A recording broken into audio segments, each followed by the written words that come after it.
Why would you put 600 undocumented illegal men right on top of community? And no one is guaranteeing the children or the women's safety in the area. And then at the same time, we're paying our taxes and we're paying for this. Ça, ce sont des discours de manifestants anti-immigration ici au Royaume-Uni qu'on a pas mal entendu ces dernières semaines. C'est pour ça qu'on a décidé de venir à Londres et dans les environs de Londres pour aller à la rencontre d'experts, de demandeurs d'asile et de locaux, d'habitants qui ont vu ces vagues de manifestations anti-immigration ces dernières semaines, essayer de comprendre ce qui se passe dans un pays qui est normalement attaché à son modèle multiculturaliste. حس خوبی نیست که وقتی اینجا بالاخره اومدی تازه‌ای و هزار تا مشکلات داری ببینی مردم هم حالا یک جمعیت تقریبا زیاد به یک شهر مخالف است و دوست نداره اینجا باشی، خب طبیعتا حس خوبی نیست، اما مشکل اساسی درست نمیکنه برای ما. مقصد همون احساس وارد میکنه.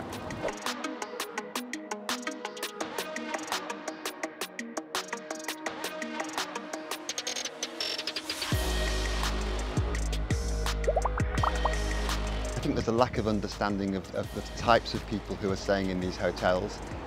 There's also this understanding of what conditions they're living in. There's the assumption that they're staying in places with pools and spas and that sort of thing, whereas in fact they're very basic accommodation. You talk to these guys in the hotel, I mean they are people who want to make an effort, they want to make a difference, they want to make a contribution. They've come from, some of their stories are horrendous. They are, they're resilient, they're brave, they want to work, and we should be able to use them.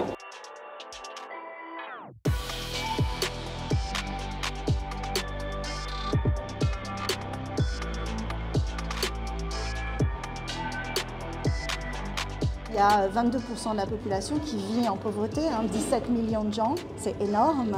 Pendant que les gens s'intéressent à la question migratoire et à comment vivent les migrants chez eux, qui sont une infime partie de la population de demandeurs d'asile, c'est moins d'1% ici, sur une population de 67 millions. La crise migratoire en tant qu'invasion, en tant que grand remplacement, elle n'existe pas. Elle est construite de façon discursive. Et ça arrange le gouvernement parce que pendant qu'on regarde ces questions de construction discursive du migrant qui vient voler les femmes, les familles, les logements, le travail, eh ben, on ne regarde pas pourquoi les budgets du système de santé sont coupés, pourquoi les allocations familiales sont coupées, pourquoi on tombe en dessous du seuil de pauvreté et on n'arrive plus à finir les fins de mois.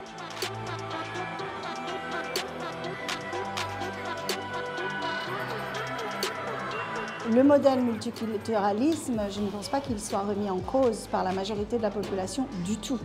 Je pense que là, encore une fois, on a affaire à un phénomène de minorité très vocale qui a des plateformes, qui a accès à des plateformes médiatiques très puissantes.